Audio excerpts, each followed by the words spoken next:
Good morning, everybody. My name is Jared O'Leary. I've been playing drums since 1998, and I still got plenty to work on. Today, I'm going to be refining Shopping Spree, just the stock version of it, and I'm going to do that using double stops. And you're like, how are you going to do that? Stay tuned on today's episode of Jared Practicing Publicly.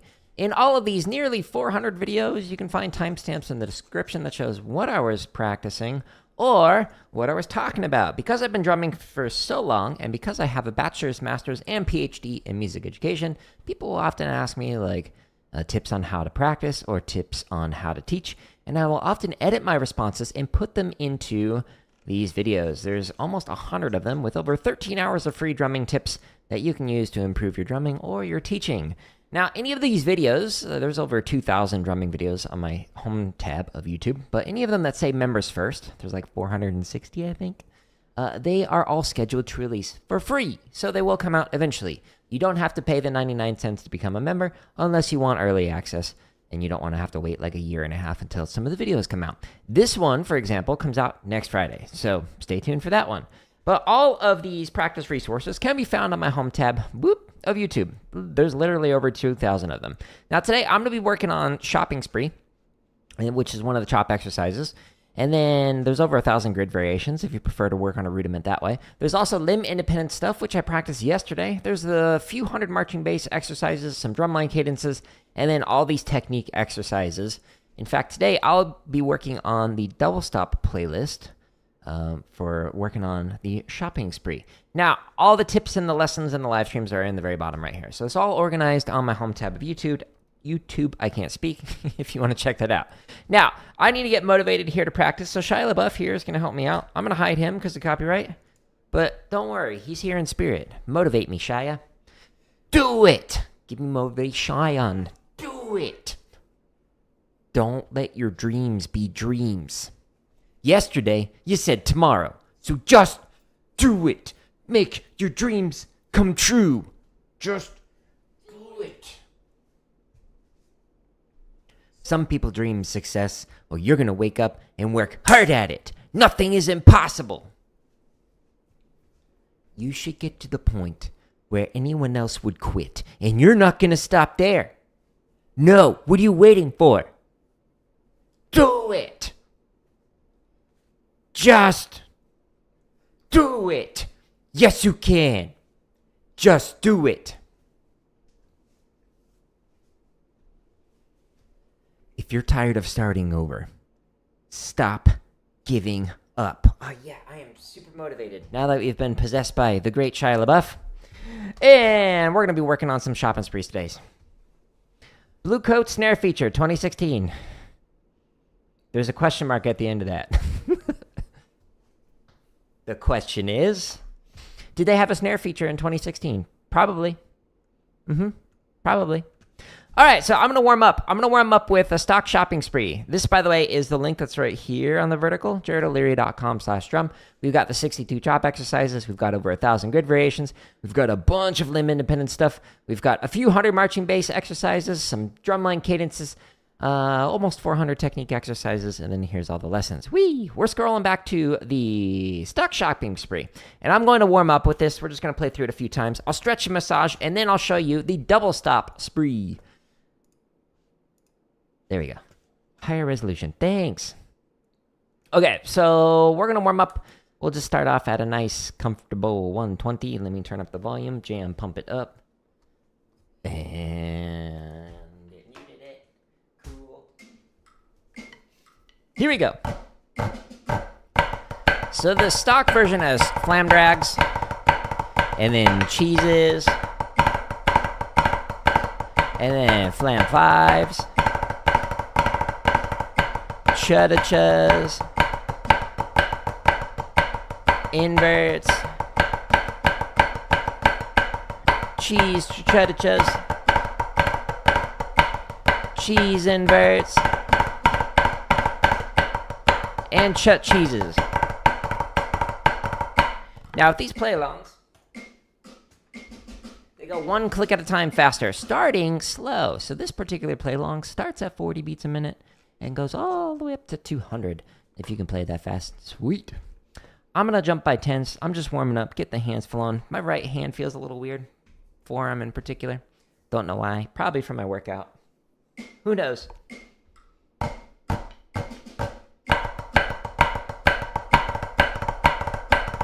Now, if you don't like this basic version, the stock version of Shopping Spree, there's quite a few other variations. Like there's the Jeeper Shopping Spree, Blue Devils 99, Blue Devils 2000, RCC Mori Spree, Velvet Knights 5-4 Shopping Spree, 5-4-3, 4-3-5. Oh no, it's 3-4-5, 5-4-3 Spree. I forget. Anyways, it's on my home tab. You can find it. It's under the Shopping Spree playlist. All right, 140. It's important to get the blood flowing in your hands before you stretch and massage. Just kind of gets everything nice and loosened up. And then the stretch and massage really relaxes things and prevents injuries. So that's why I'm just kind of playing through this a few times just to get warmed up.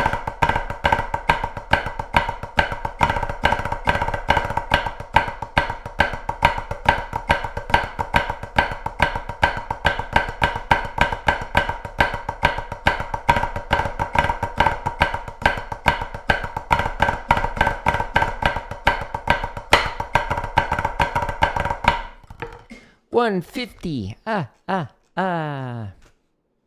Boop.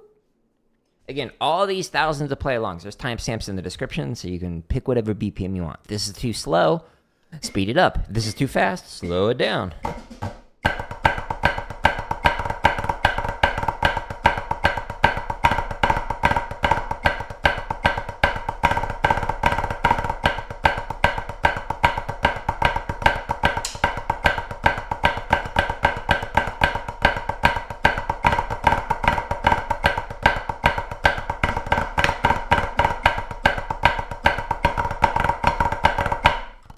All right, let's do it one more time. 160 might be too fast for a warm-up, but, you know, we're trying here. We're trying. Wish me luck. Luck. Thanks. Appreciate you. High five. Whoop. And go.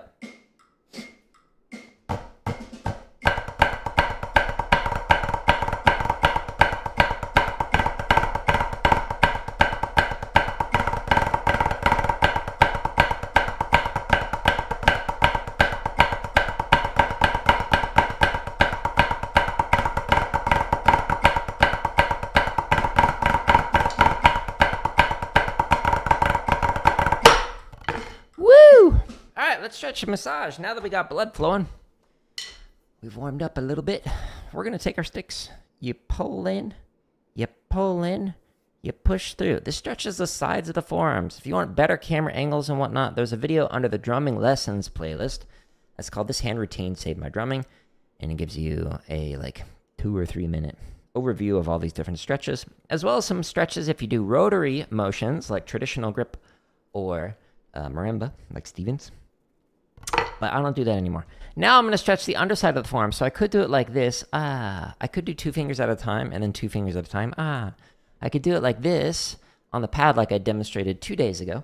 But I'm going to do it on the wall. The lower you go, the deeper the stretch. Just don't put all your weight into it. You don't want to rip your tendons. That'd be bad.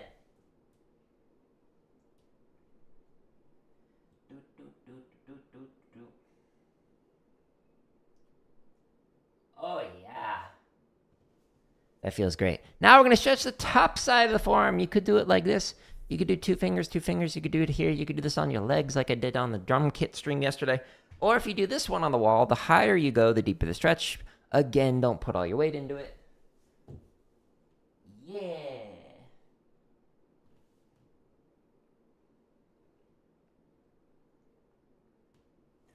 Okay, now we're going to stretch thumb to thumb. This is the last stretch that we'll do. And then I'll do a quick massage routine. And then I'm going to show you the double stop spree. That feels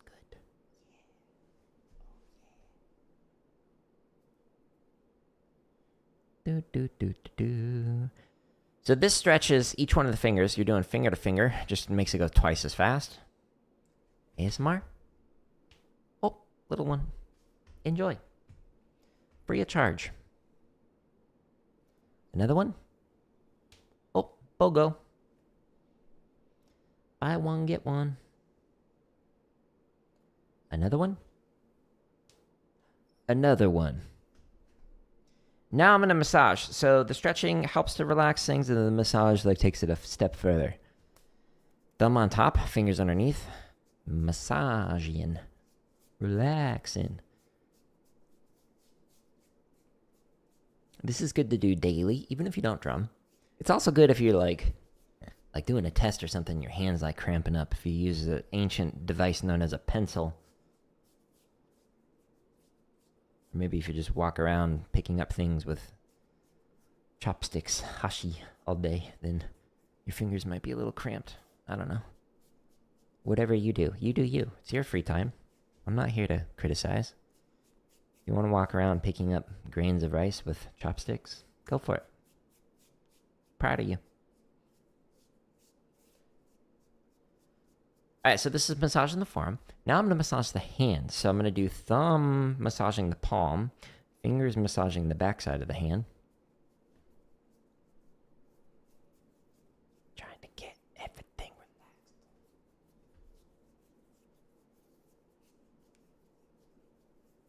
Don't just focus on your palm. Focus on the backside of the hands too, with your fingers. Work your way around it. Thank you for the reacts on YouTube, Vertical. And the very last massage, before we start playing again. Base the tip of each one of the fingers. Massage like 2 times. Maybe 7 times. Depends on how your fingers are feeling. Depends on what you've done the last, 48 hours or so. Every day you drum is going to be different. Some days your hands will cooperate. Some days your hands will not. Stretching and massaging can help. So can meditation. Because sometimes it's not a hand issue, sometimes it's your brain. In fact, I'd argue that most of the intermediate and advanced mistakes that a lot of drumline people make is more mental than it is physical. But what do I know? Okay, so we just played through stock shopping spree. So this shopping spree, flam drag, cheese, flam 5, cha-cha-cha, inverts, cheese cha-cha-cha, cheese inverts, cha-cheeses. Cool, that's great. But now I'm going to show you a variation. If you go to my home tab, which, by the way, you can find this one here under the chop stuff. It's either in the all chop exercises playlist or in the shopping spree one. So wherever you want to go, these are all the chop stuff. And then there's the grid stuff. There's the limb independence play alongs. There's the marching bass. There's the drumline cadences under the scores. And then finally under technique. There's so many playlists in this one and in the grid one. You actually have to click to show all of them. But the one that I'm going to be working on are the double stop variations. So you might be like, well, what is a double stop, Jared? So a double stop is when you play both hands at the same time. When you do that correctly, you should hear a popping sound as opposed to a cha-flam sound. So we don't want to hear that ga-da-ga-da-ga-da or cha-cha-cha. We want to hear a pop, whether you're playing high or low. You don't want... That's bad. This is better. So the exercise that I'm going to be working on, we scroll down a little bit. Where are you?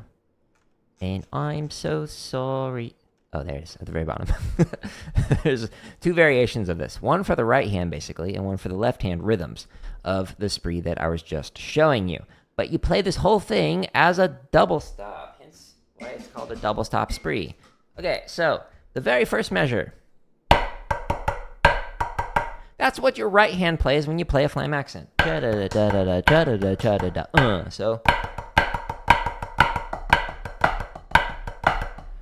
And this whole thing is basically your right hand for a stock shopping spree. Flam drags, cheeses, flam 5s, cha-cha-chas, inverts, cheese cha-cha-chas, cheese inverts, and cha-cheeses.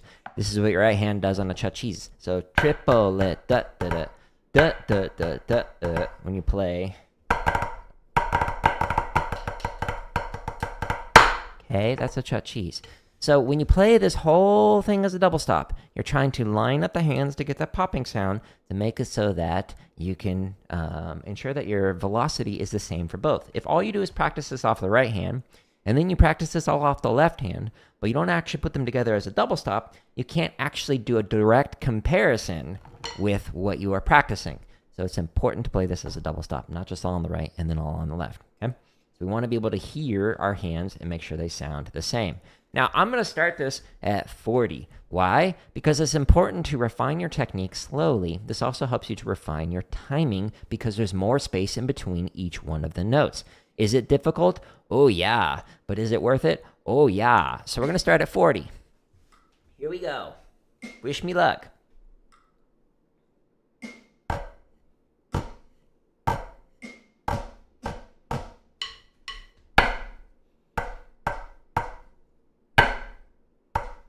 So that's flam accent, flam drag. Check, flam accent. Early. Rush. This is why we're working on this.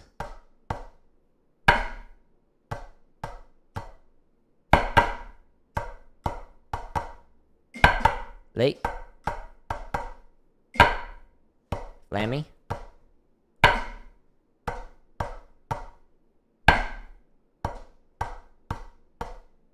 That's what your right hand plays on a cha-cha.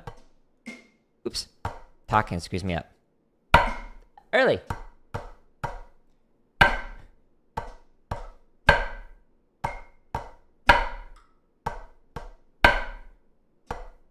Inverts are weird.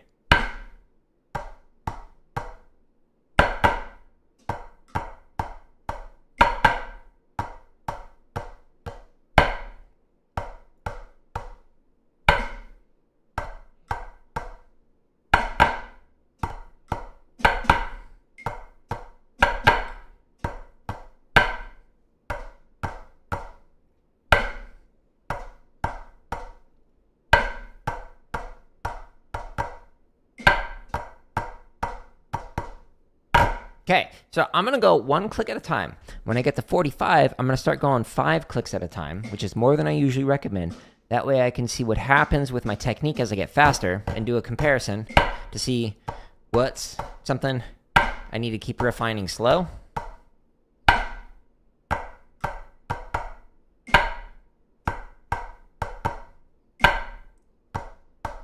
But what I normally recommend is just go up by ones. Unless you're collecting data like I am, man, I gotta stop talking.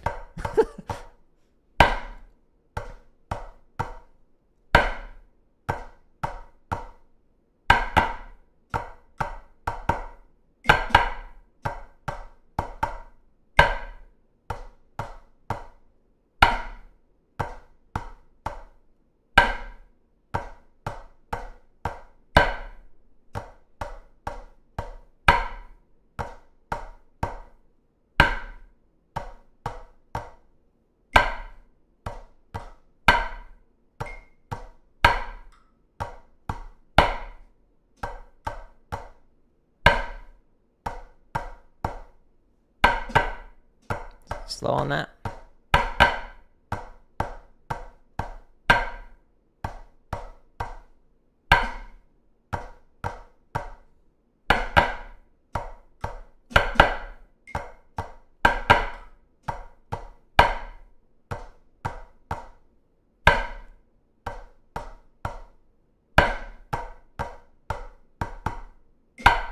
Late. Cool. Well, hello, Austin. Welcome. Yeah, so the left hand is a little bit slow on some parts. A little slurred out.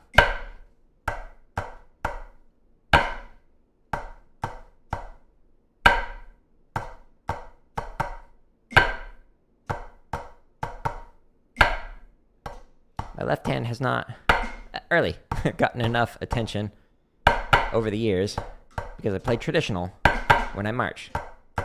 And now, I don't. So, gotta make up for lost time.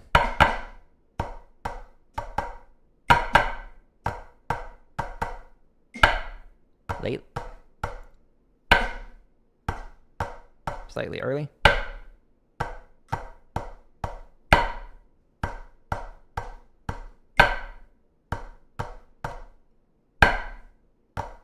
Gotta relax on the accents.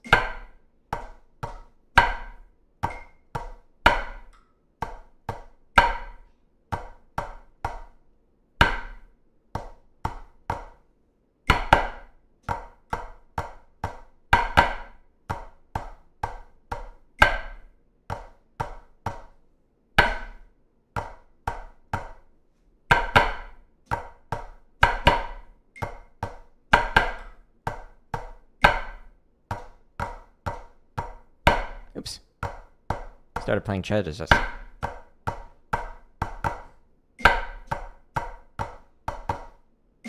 Cool. So a couple more reps, and then again, we'll start going by 5. So going by 5s or 10s will allow you to see your technique change. And then when you want to practice, slow it down and go up by 1. So this is kind of getting me acclimated to the exercise.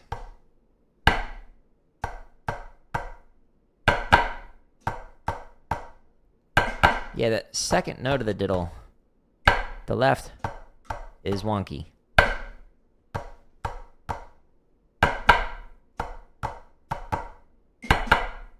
Late. Late.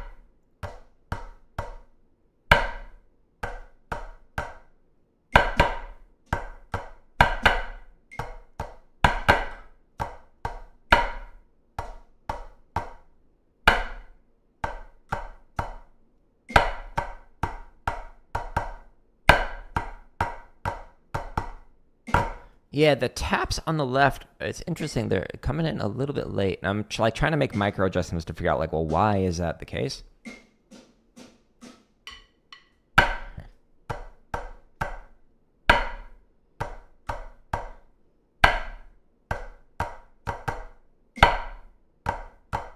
See?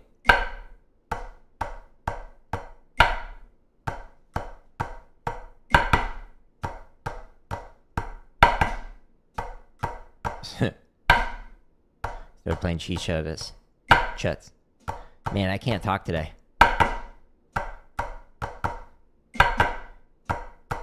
It's hard to talk and drum. It screws me up like that. And that. Focus.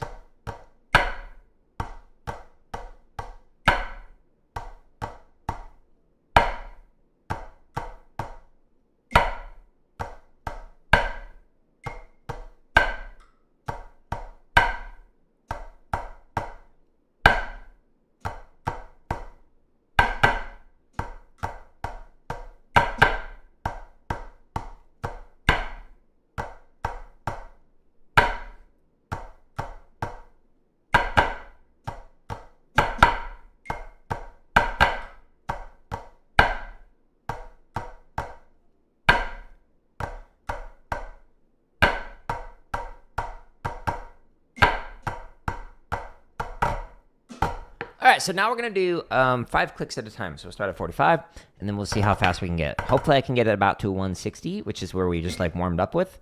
And then I'll actually play through normal shopping spree, not as a double stop, to actually hear if there's some improvement in it.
Roy, that's a good guess. So there's many things that can cause like the dirt in the double stops. You could have one hand that's higher, like this. You could have one hand that's moving faster, like this, where my right hand's moving faster than this. There could also be some differences in the motion itself. So my left hand has this tendency to flatten out and play German grip. And so part of the reason for that is because, one, like I mentioned, I march traditional grip. So my left hand doesn't have as much experience playing match grip as my right hand does. However, one of the main reasons why my left hand is flatter than my right is because for, I don't know how many years, I practiced with a wedding ring on my finger, and it made a clicking sound that would just like whenever I'd play. So I have a little bit more space in my bottom fingers, and my hand would flatten out to prevent that click. And so because I practiced for multiple years with an American grip with a slope on here, and then more of a Germanic grip with a flatter hand, it created some issues. But now that I'm like wearing the wedding ring around my necklace, it's able to prevent some of that. So now I'm like having to basically go back and fix some issues and whatnot. But yeah, so it could be like any one of those. And so I'm making these like little micro adjustments and whatnot while focusing on like listening to it to try and figure out what's something I can improve. But that is a good guess. That is likely one of the issues. 50.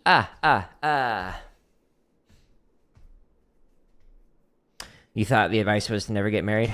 I mean that too. Drummers should stay single forever. Except for me. I love my wife. But, you know, she's a drummer as well, so.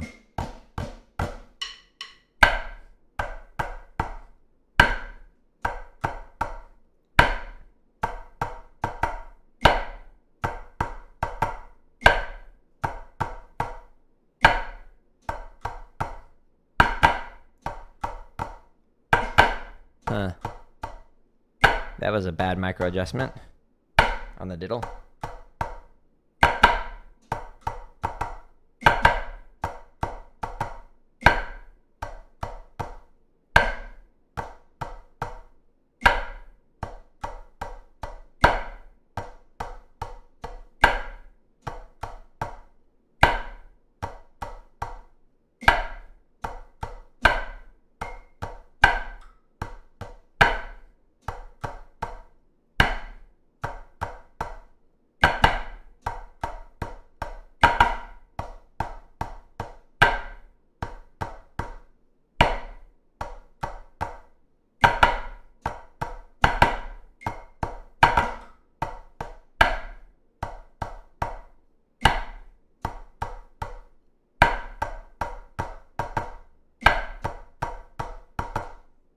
Yeah, so I keep making these like little adjustments on the diddle with the left, and it's making some changes with the sound quality. So I'm like kind of like a pendulum, just like where is the right spot right there on it. But micro adjustments are good to practice. And I highly recommend, even if you're like teaching. So like when I was teaching in ensembles and whatnot, like I give time like, hey, take a couple minutes, like work this out, try and figure out like what you're doing with your hands, make some adjustments on this next rep, etc. And then try like performance reps.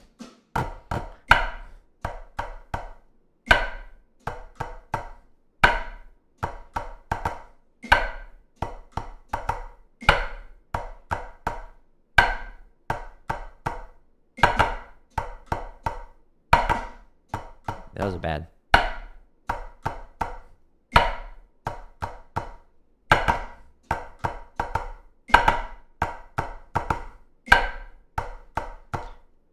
Drew, I'll respond in a second. Trying to focus.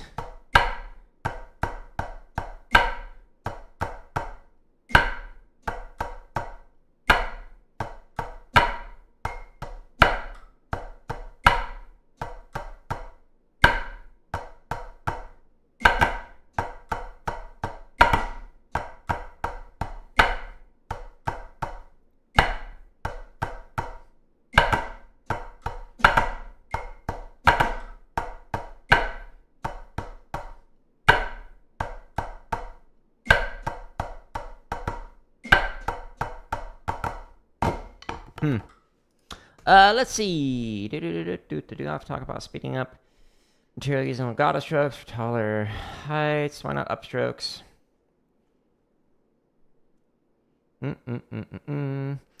Let's see. So trying to unpack what you mean with that. So sorry, I'm slow this morning. Why not upstrokes instead if they're going to have the same visual appeal when sped up? What do you mean by same visual appeal? I think I know what you're asking, but I want to make sure that we're talking about the same thing. But words, they can mean many different things. It's a good question, though, for what I think you're asking. Does standing while practicing help? Or is that just the video setup? Okay, so Roy, that's a really good question.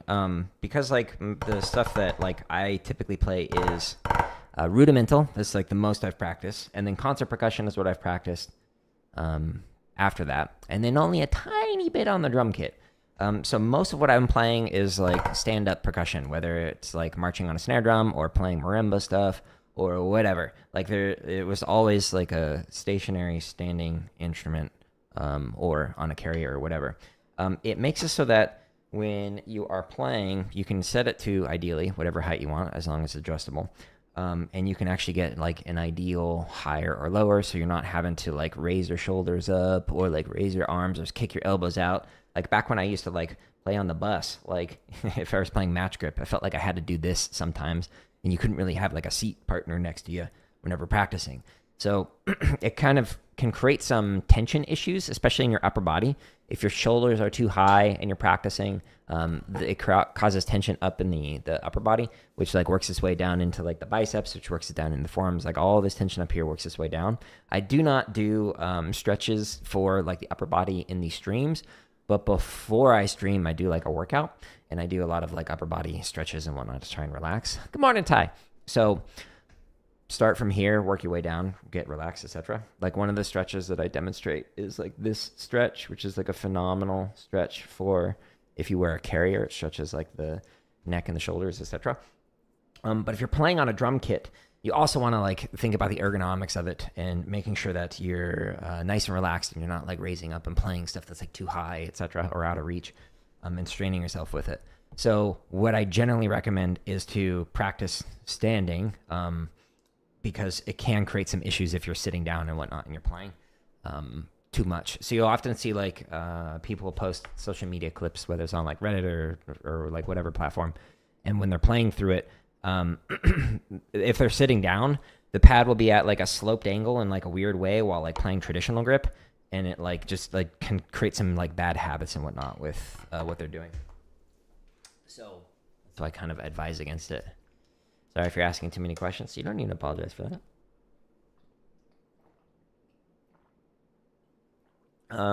Is the height the snare is currently at what you would consider ideal for marching? It depends on what you're marching with. So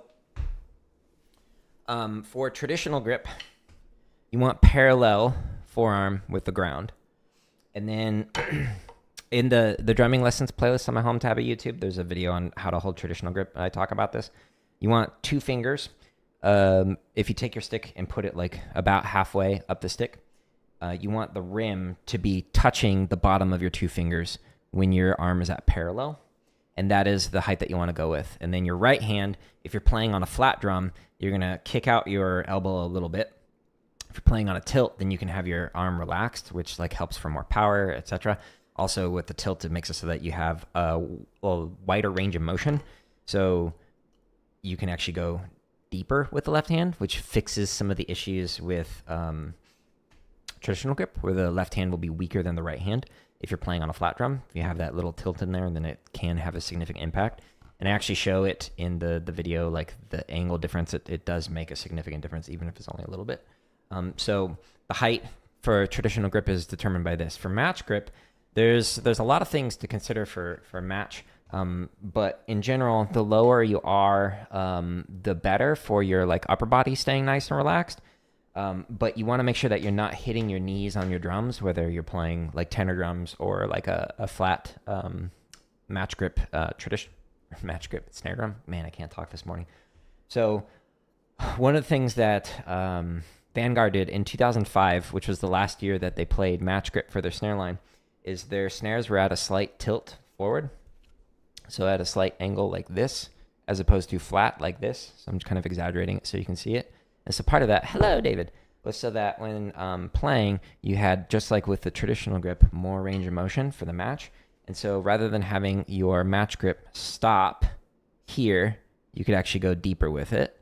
So there's like a slight angle on that. If you like look at some of the side views of their snare line in 2005, that was the purpose for it. So when I'm playing on a concert snare, I will often do the same thing, is I will have the snare, instead of being flat, I'll have it at a slight angle forward, and I'll have it nice and low like this. This also makes it so when you're playing like tenor drums, which I was working on 2 days ago, when you're doing this, you don't have your elbows up and your shoulders up. So if you look at like some really old school tenors, like when they had their tenors like way up here, like above their belly button, when they're playing, etc., like there's a lot of like upper body tension, and that's just like not good in general. So for me, I try and get it nice and low, not so low that it's like causing you to play at like a weird angle or anything with your wrist. You want it to be ergonomic, but not hitting your knees. So long-winded answer. Welcome to my stream. Okay, so Drew, I don't see a follow-up. Sometimes like YouTube blocks some of the questions, and I don't actually get to see it. Although I do get to see like troll comments every now and then, so we get to ban them. Yeah, you're welcome, Roy. But your question about like upstrokes versus like legato strokes. So the thing that I'm referring to when I'm talking about like the importance of playing legato strokes is that the legato strokes are in the context of like something like a stick control. So you're playing like this continuous motion. So when you're doing a stick control, you're not really doing the upstrokes. You're doing just a continuous legato.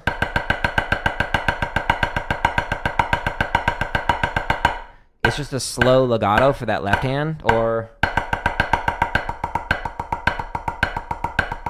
etc. So the fluid motion is the important part in exercises like that. If, however, you're doing like a buck exercise where you're like, I don't know, working on upstrokes, and you're playing it super slow, then sure, that's going to be an upstroke. But the context that I'm talking about is more for exercises that have that continuous motion, where it just keeps going and going and going, and it's like a sticking pattern, etc. So like, for example, when you're doing a double stroke roll, you don't want these to be upstrokes, because then you're going to have some weird choking off of that second note where it's going to like stop low and then you're going to lift it. You want to just rebound up so you get out of the way of the stick. Jeffrey, good morning. So when you're playing a double stroke roll and you're doing it slow, you're going to use that legato motion, because that's how you're going to do it when playing fast. So if, Drew, your technique when you play fast is going to require an upstroke, then practice that upstroke slow. But if it's going to require a legato stroke when you're playing it fast, use the legato stroke when practicing it slow. So one of the shortcuts that I like to say for remembering that is just like use a fast technique when practicing slow. So fast while going slow, the exact same way you want that continuous technique all the way throughout. So when I'm practicing this particular exercise, what I'm looking for are the gray areas where I have a slow technique and then it's like, ugh, and then it goes into a fast technique. Ideally, I don't want that. I want it to just be one continuous technique when going throughout this. So I actually learned that approach from Jeff Queen, who is a 4-time world champion snare drummer. So I got a couple of lessons from him when he was like at the ASU band day back in the day. But he talked about how what he would do with the metronome is he'd set the metronome at like 40 beats a minute. And then he'd go up like one click at a time, working on a rudiment or whatever, and slowly get faster and try and make sure that there's not a change in his technique regardless of what he's playing, fast or slow, which is one of the reasons why you see in PASIC, or the PAS, hosts like a conference where they will do like basically their version of like I&E. And in it, you'll see them play stuff like a paradiddle or something where they're... And they'll start slow, and they'll slowly start to speed it up. And then they'll get faster, and they're going to lower their heights. But what you don't want to see is, like, if they're doing, like, a paradiddle, let's say they're doing, like a slow paradiddle, to have, like, this technique. And then when they get the fast, It's like a more legato technique. They want to see you play from slow to fast to slow to make sure there's like no change in your technique, and so there's just one continuous fluid motion, etc. Rip, your phone died. Gaming stream, yeah, in about an hour or so we'll play some more Aliens. But there's an exercise under the technique exercises. If you go here, and if you scroll to fast, slow, fast, or scroll down to, where's it at? Slow, fast, slow. What this does is it simulates going one click at a time faster for a measure up to whatever your fastest BPM is. So let's say you want to work on your paradiddles as 16th notes. Cool. So if you go into here, the 16th note version of this, you go into the timestamps of this, and you select whatever BPM range you want to work on. So let's say you can play 16th note paradiddles at like, I don't know, 150 BPM or whatever. So you go right here, and you click on it, and then it's going to count you off. Now what it's going to do with this is it's going to start at 40 beats a minute and just play 16th notes for a measure. And then it's going to, I'm like skipping through this. It's going to go one click at a time faster for every single measure you get to. So now 57, etc.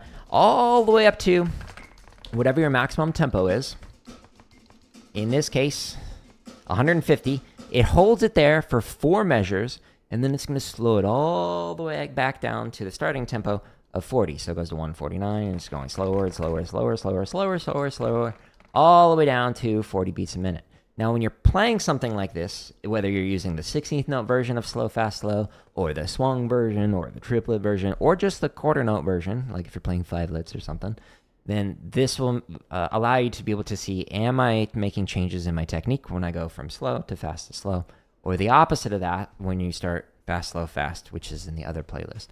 So there's a very long-winded answer to what you're asking about, Drew, but it's a great question. I'm really glad you asked it.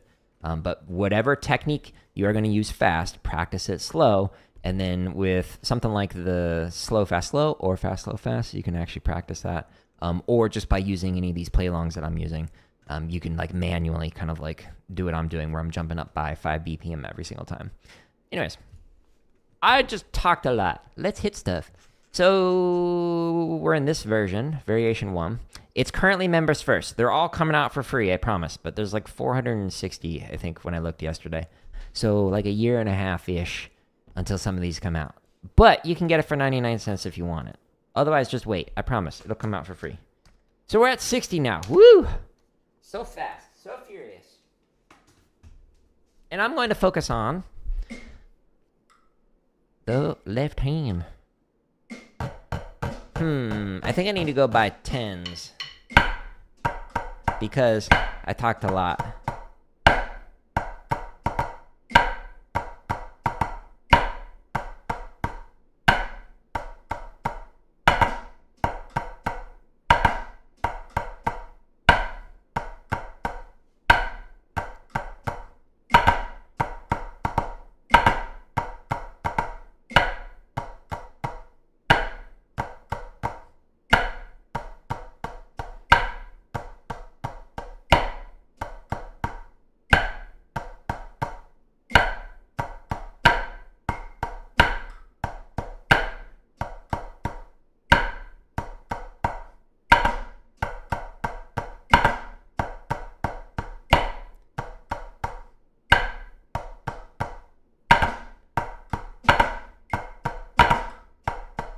Yeah, I need to work on this more.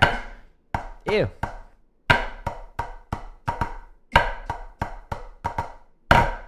Okay. Because I talked a lot, I have less time. So I'm going to actually go by 20s. Normally what I recommend is like 5 to 10 clicks just to see if there's any gaps in your technique. But I really want to hear how this changes over time. So I'm going to do like an abridged version of this so you can hear it. So timestamps, we're going to go up to 80 beats a minute. And we'll see if there's like any changes, not only in like how my hands look, how they feel, how the stick is moving, but also like how it sounds, etc. And then all of that's going to give me data for things to work on when I just like slow this down, go one click at a time.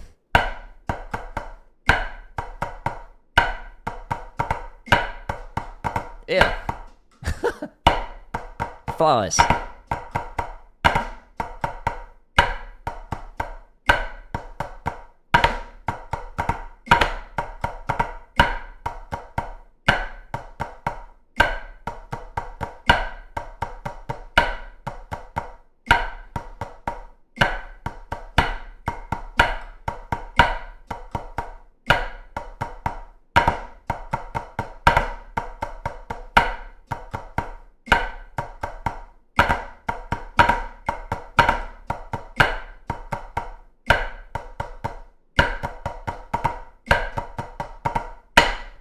Okay, now let's try that 100.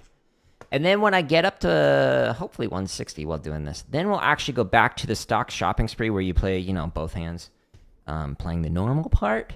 And then we'll see how does it sound different from when I warmed up. How does it feel? And then we'll work on this more another day.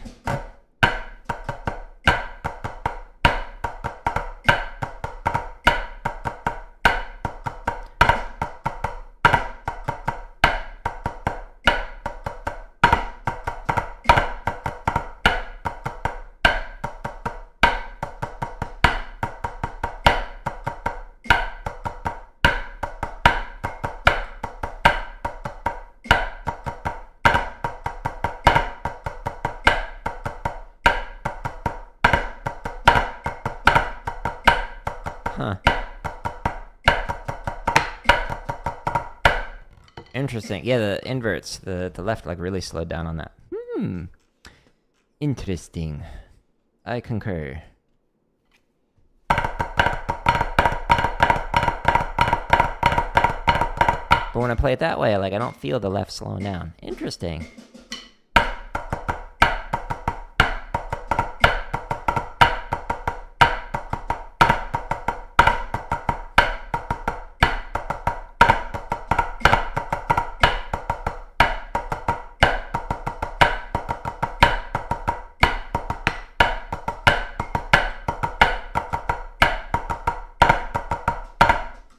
Sorry.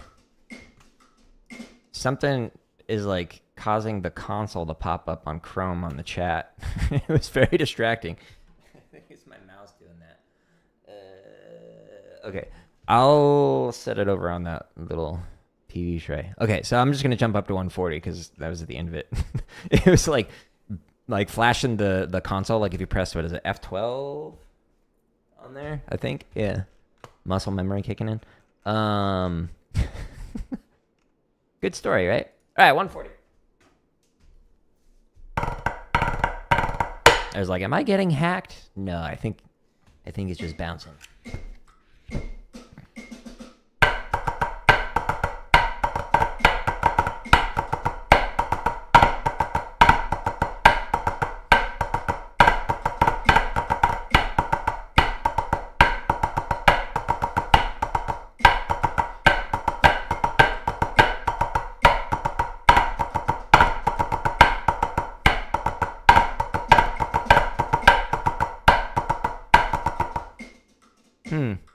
Let's try that again.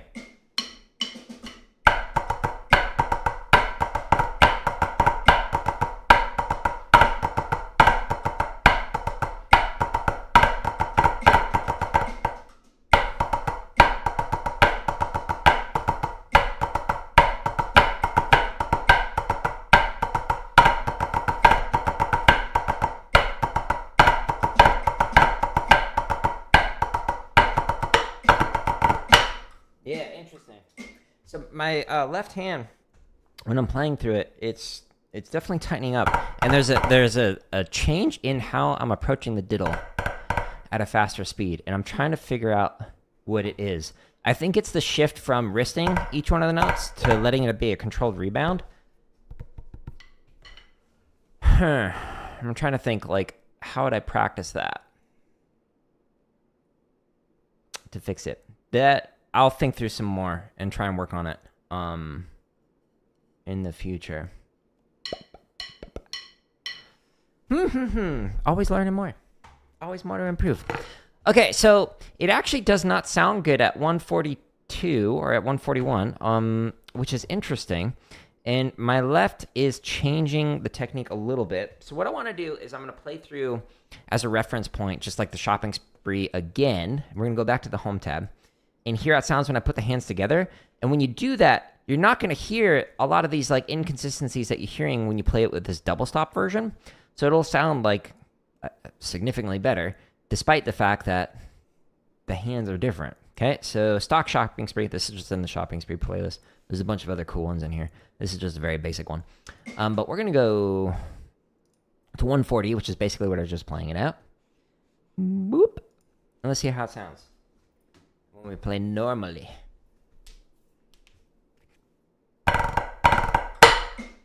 Beep. ba da da da.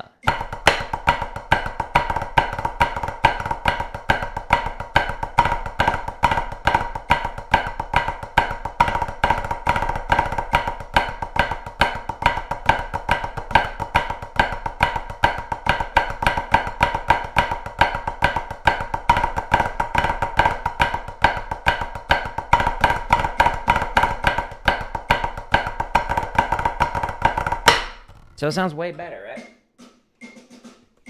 Compared to when playing as a double stop. This is why I highly recommend the double stops. If you can get it clean with double stops, then chef's kiss when you actually play it like normally. It'll sound so much better. 150. Let's chop out with this for fun. 165 will probably be my breaking point today. Stay tuned.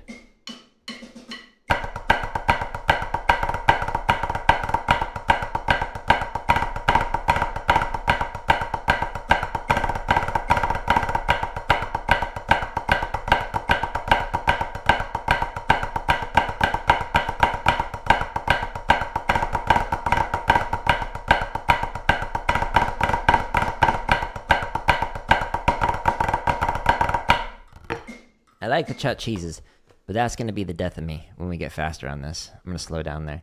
It's basically a flam drag, but you put an extra flam in it. So, chet cheese. 160. Boop.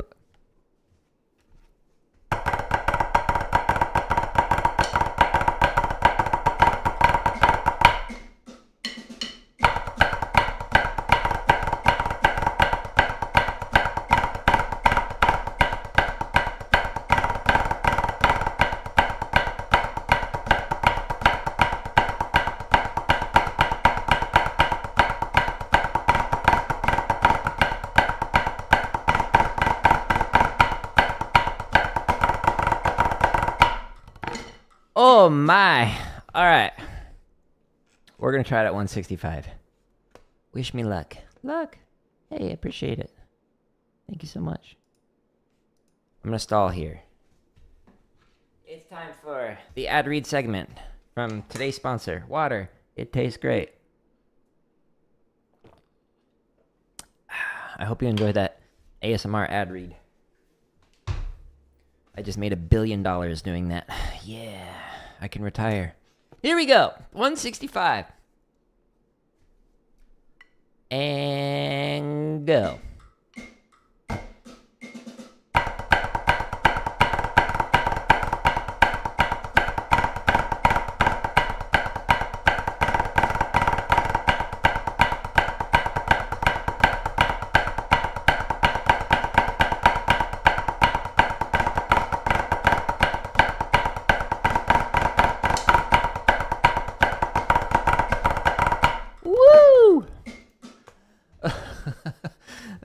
This is so hard. So the sticks that I'm using, by the way, if you go to /gear instead of like /drum, which takes you out of the play alongs, organized neatly on my website. If you go to /gear, that's where you can find like books that I recommend, this pad, so the sticks.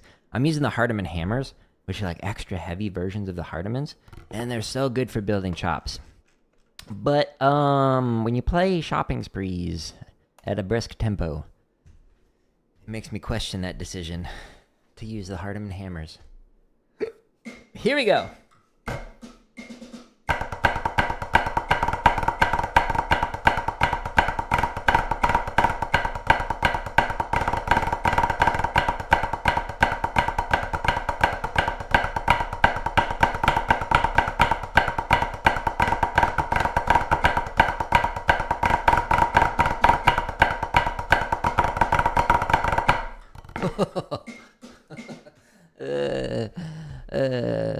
All right, just for fun, we're gonna go at 200. Now, if you click a BPM that ends with a 0 or 5, it normally gives you that few seconds to get yourself set up. But the very last BPM, it'll just immediately tap off, even though it ends with a 0. So I gotta get ready. Here we go.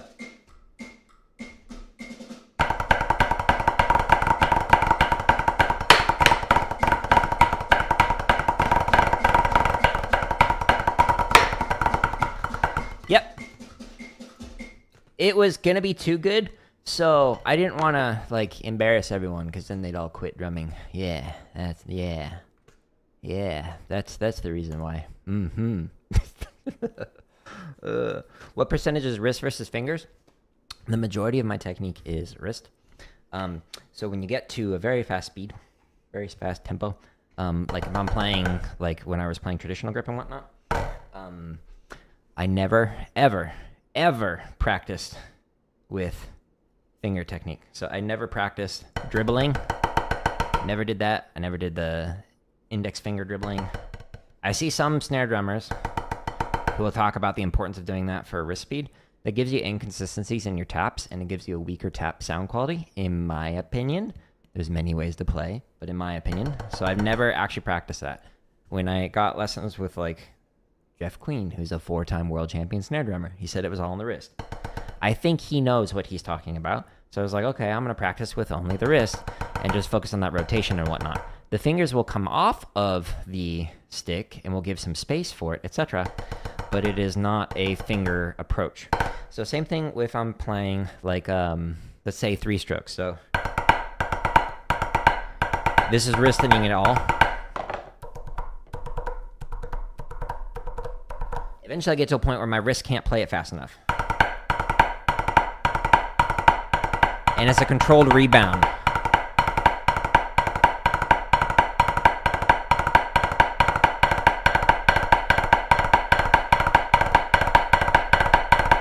So whether I'm doing it with the right hand or left.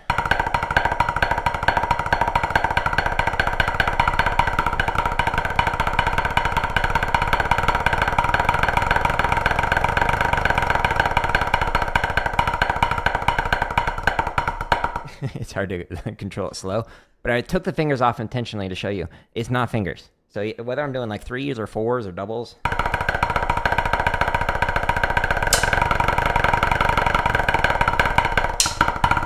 It's just a controlled rebound.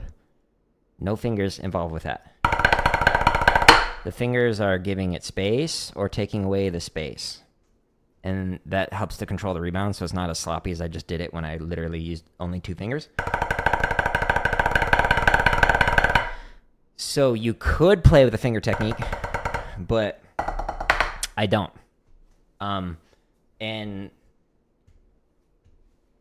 there's a lot of reasons for that. It just has to do with like the way that I play, the type of sound I'm trying to get, the type of music that I play, etc.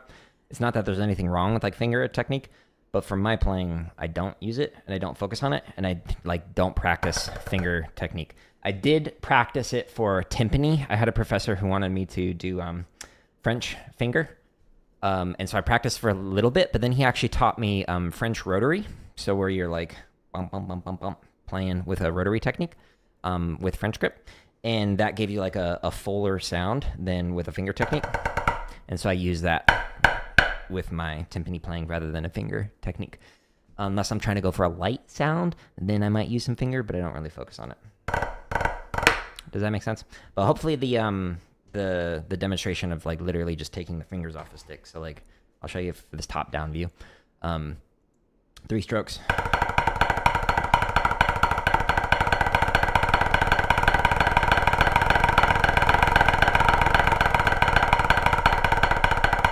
But I do it with fingers on to control it and make it sound better.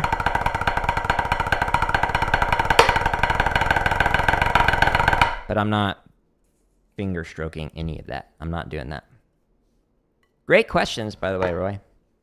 So control bounce is okay? Yeah. I've heard that advice is no longer kosher. Well, there's many ways to play. So it depends on who you talk to. Like, do my 3 strokes sound bad? Are they consistent? Like, you're not going to be able to play a 3-stroke or 4-stroke at that speed and finger it. It's just going to be physically impossible when working on it at the faster speeds, faster tempi. So, depends on how you're playing. But, like, when you see a snare line and they're playing like a fast roll, like, That is not fingering at all. That is 100% using like what is often referred to as a pump, where you're just doing a controlled rebound. Because eventually you get to a speed where your wrist is unable to bend because there's too much, I hate the word, but pressure, basically, on the stick that is trying to force in a faster response through the rebound. And so when you're playing it, you have to close the space in your hand in order to get that quick response on it. But when you create too much pressure with your fingers, it causes your wrist to tighten up, and you can't floppy your wrist if you have a tight fingers, which is why I try and have relaxed fulcrum. But once you get to the point where you can't bend your wrist anymore when playing it, then it's this pumping motion, and it's a controlled rebound. So the thing is, like, there's a video, where is it? Under the drumming tips, under here, there's a video where I talk about technique dogmatism. It was a while ago. What number is it? So number 57 for drumming tips. So technique dogmatism and why I'm not a real musician. That second part was somebody was basically saying I didn't know anything about how to drum or teach, and I wasn't a real musician. I kind of casually directed them to my CV, and they got really upset at me and started swearing. So anyways, the first part of the technique dogmatism is talking about how there's like so many different ways to play. And because I studied with so many different kinds of people simultaneously, and like they were all really good at different things, they all taught me different things, but they were all really good. I learned very quickly that the idea of like a finger technique is great. The idea of a wrist technique is great. The idea of a molar technique is great. They're all great for different things. So anybody who adheres to this is the only way to play, and you're not allowed to like play anything else, they have not studied enough with enough people, and have not been analytical of enough ways of playing to understand that actually they're all like good for different reasons. Granted, there are like some techniques where it's like, okay, that's going to cause carpal tunnel. Maybe don't play like this with like super tight technique. Like that's not going to help you out in the long run. But aside from like injury wise, it depends on like what kind of sticks you're using. Like I'm using Hardeman hammers. These are way heavier than the Jack DeJohnette like drum set sticks. And like I use over here. Like these are completely different, so you can use different techniques, etc. But also the different kinds of surfaces, playing like on a marching snare versus playing on a marimba versus playing on like even a drum kit snare. Like they're all going to allow for different ways of playing. And it's important to learn from multiple people. So even though I've got all these drumming tips that are things that I've learned over the decades that I've been performing, teaching, etc., I encourage you to like learn from other people, because they will have many more perspectives that I have not yet considered or even been taught or tried, etc. So all that to say, learn more from more people. I spoke a lot today. Tomorrow, I'm going to work on limb independent stuff. So I'll be working on some stuff I'm not good at yet. But if you like any of these play-alongs, or if you want to find this drumming tips playlist, the home tab of YouTube has over 2,000 exercises and drumming tips on here. So the chop stuff is at the top. We've got over 1,000 grid variations. So many you have to click to expand to show all the playlists. There's a lot of them. I recommend just focusing on rudiment on one. There's a lot of wacky ones in there. Just focus on rudiment on one. So like flam drag on one, or book report on one, whatever.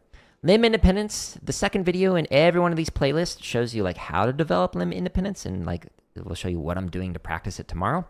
There's a few hundred marching bass exercises. There's some drumline cadences. There's computer science stuff because I'm a nerd. And then there's all these technique exercises. The one that I was just using was in the double stop variations playlist, but there's a bunch of different techniques to like work on your 16th note rolls, or your triplet rolls, or your roll timing, or your endurance and speed, etc. So just use like the playlist header to kind of give you a rough idea of like what to work on. All the tips and all the lessons are here, as well as all the live streams. And then if you go to the link that's at the top of any one of these videos, it takes you to my website, where it's organized neater than what I can actually do on YouTube. If you see one of the like 460 some odd videos that are members first, they're all scheduled to release for free. So you could pay 99 cents for the early access, but I promise they're all coming out. So if you just are patient, you'll get all of them, as well as all the ones I'm going to release in the future and schedule for the future. So Stay tuned for many more. I do appreciate people coming in and asking questions. You can leave questions on any of these videos. I do respond to them. Sometimes I'll be like, hey, check out tomorrow's stream, and I will answer it there because it's easier for me to like talk about it and demonstrate stuff rather than just try and like type it out into the comments. But I'm rambling. I'm going to tear this down and I'm going to get ready for Alien Isolation. So we'll play that for about 2 hours and then we'll be back on drumming tomorrow. But again, appreciate you all. Hope you enjoy this free content and goodbye.